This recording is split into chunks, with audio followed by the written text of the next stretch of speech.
Now one day, when I was about to do a sacrifice, a yajna, for the welfare of all my citizens, I was plowing with a golden plowshare the ground around the sacrificial arena, and out from the earth came a beautiful golden girl. Her name is Sita, born of the earth, and she's so beautiful.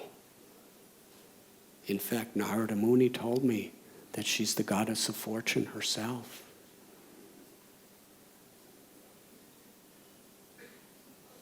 So when she came of age, every great prince, every great king, everyone wanted to marry her. But if she's the goddess of fortune, she fixed her mind only on the Supreme Lord, Vishnu.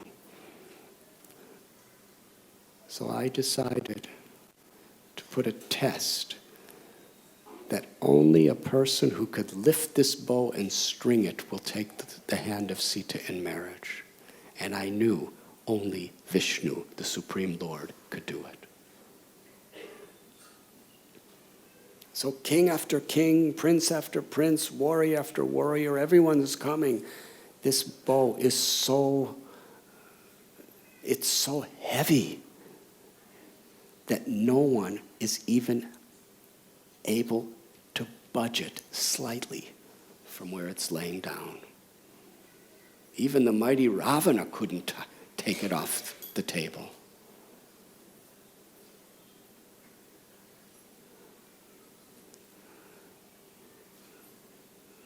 So Vishwamitra said, bring us to see the bow.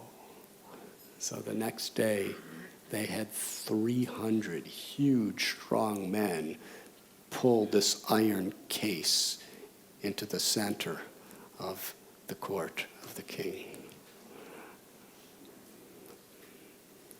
Then they opened the lid, and there was the bow.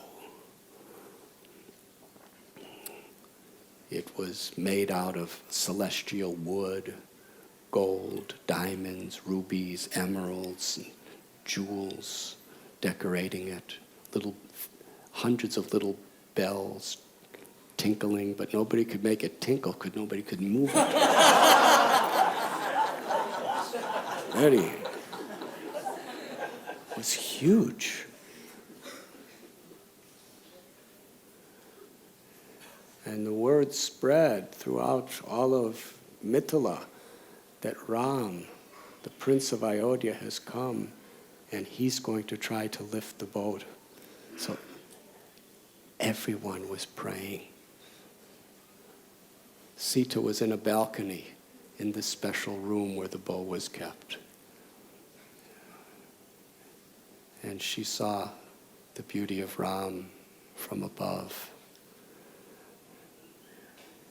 She witnessed hundreds and hundreds of other people come to attempt to lift that bow. And every time she prayed to the Lord, don't let him lift it. Because she saw every single one of these kings was arrogant. They were so proud of their powers, of their influence, of their beauty, of their high birth, of their wealth. And she understood that the greatest of all virtues is humility. She didn't want to marry an arrogant person. But when she saw Ram, not only was his physical beauty absolutely charming, but his demeanor, his character, he wouldn't even go toward the bow. Vishwamitra looked at him and nodded. Ram, I'm blessing you. Go lift that bow. Ram didn't take a step toward it till Vishwamitra gave him the instruction and the blessing.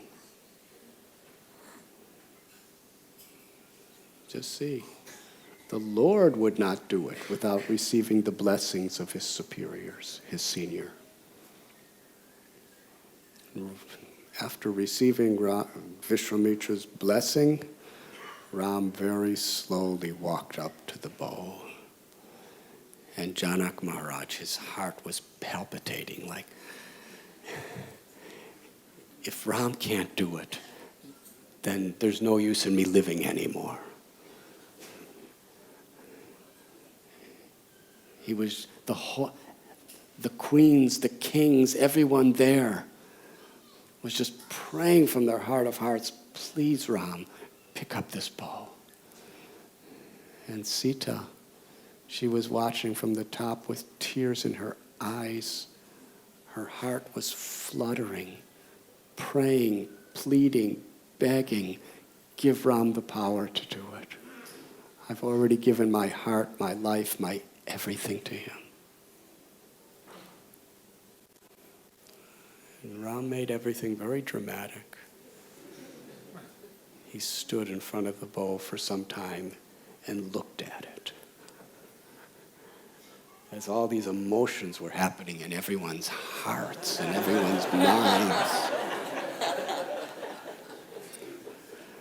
Because they were looking, his hands were so soft like the petals of a lotus flower, and his arms were so tender and smooth, and the bow was so heavy and coarse and hard, and how is this little prince going to possibly be able to do it? But he has to do it because no one else is qualified to marry Sita. And Sita, her whole life was on the line. She already gave her heart and her soul to Ram. And Janak had already in his heart felt there's no other man that can marry my daughter. But at the same time, they vowed that person has to lift the bow and string it. String it means bend it. So Ram stood there looking. The only person who didn't have any agitation in his mind was Vishwamitra Muni.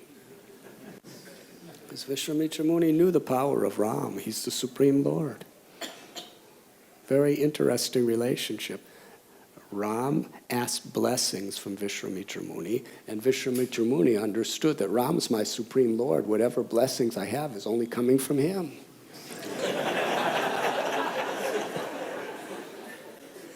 It's like the way they worship the Ganges River is you take water from the Ganges and offer it to the Ganges. So Vishwamitra is taking the grace of God and offering it back as a blessing to the Lord. Then Ram put that tender hand in the center of the bow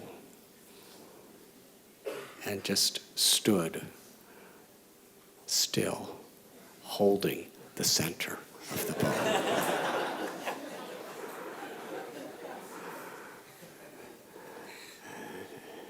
Everybody's minds were just soaring with anticipation, unbearable anticipation. And Vishwamitra Muni said, lift the bow. Suddenly Ram, very fast, he picked up the bow and with his arms straight, held it over his head. Everyone gasped.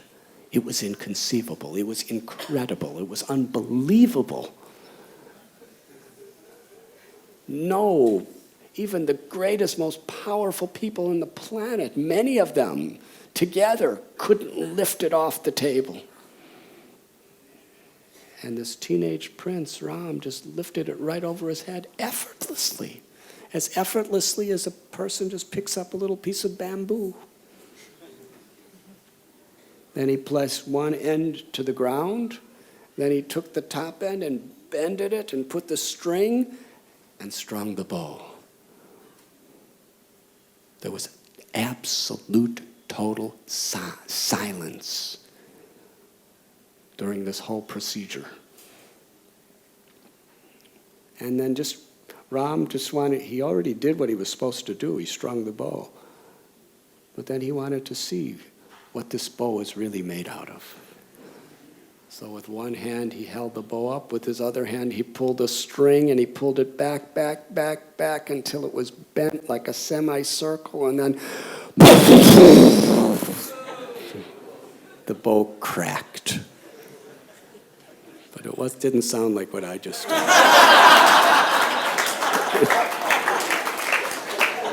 It was thunderous. The entire earth shook. The chandeliers in the palace were going like this.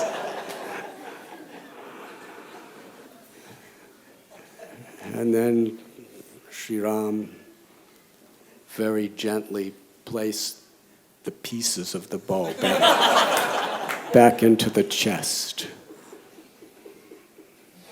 Meanwhile, Janak's eyes were filled with tears.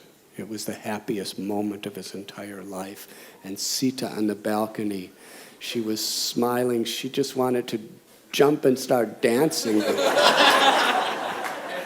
But she somehow or other had to, because it was a very sober occasion, she remained very still and very shyly looked down as her heart was leaping and jumping and dancing in ultimate ecstasy. But she stood, and Dasar and Janak, he gave her blessings, said, Sita, come down now. And she came down, and she had the garland of victory. The garland that for years so many people strive for, but nobody could get near it.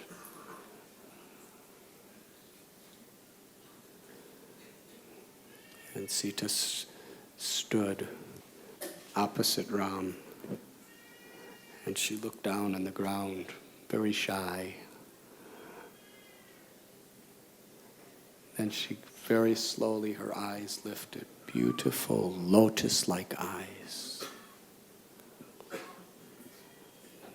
They looked up, and for the first time, the gaze between Sita and Ram, between their eyes, met.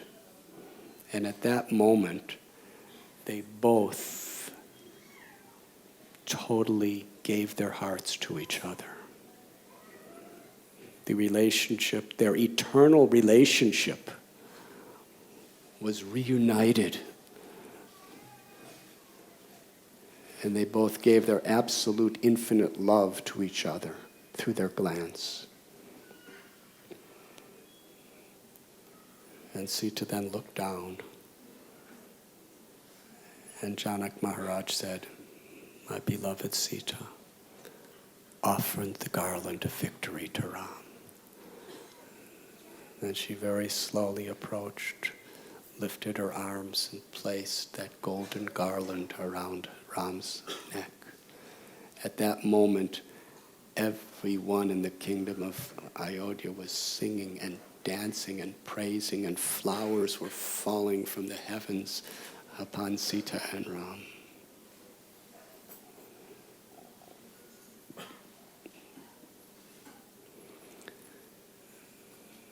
Then Janak Maharaj said to Vishwamitra Muni, when should we have the marriage? Vishwamitra Muni said, immediately. So they sent messengers to Ayodhya. Took 3 days to reach there. He and his wife were thinking so intensely about who could possibly be a fit wife for Ram. And they just they couldn't conceive of who would be the proper wife for Ram.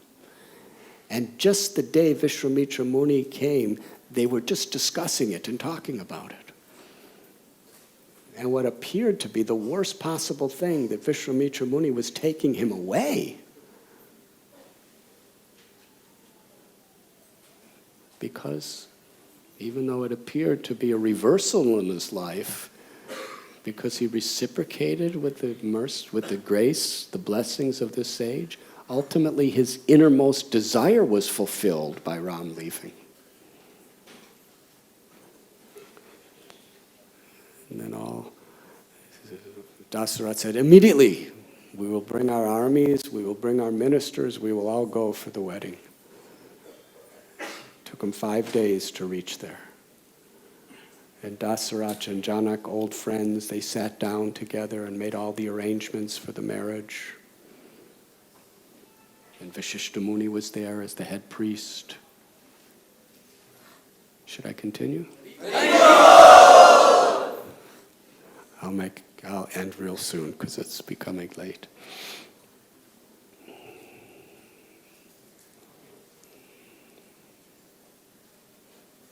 Vishwamitra Muni looks at Janak and said, as long as Ram's getting married, his 3 brothers, Lakshman, Bharat, and Satrughna, they should get married too. In fact, Sita has a sister, Urmila. She could marry Lakshman. And your brother, Kushadvaj, he has 2 daughters. Mandavi could marry Bharat. And Shrutakirti could marry Satrughna. And as soon as he said that, Janak kept saying, very good, very good, very good, very good. Again and again, very good, very good, very good. So Dasaratha comes to Satrughna and Bharat and Lakshman, would you like to get married? Very good, very good. So there was a beautiful, they made a tent for this event.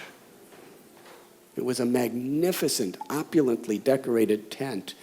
It was square, 4 miles across. These are the days where kings were kings.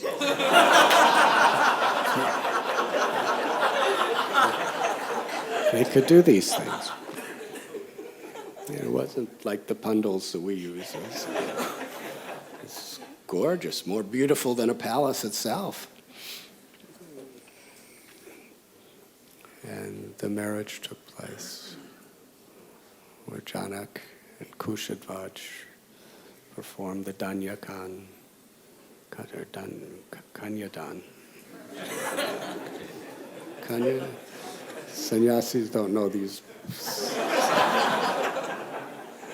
And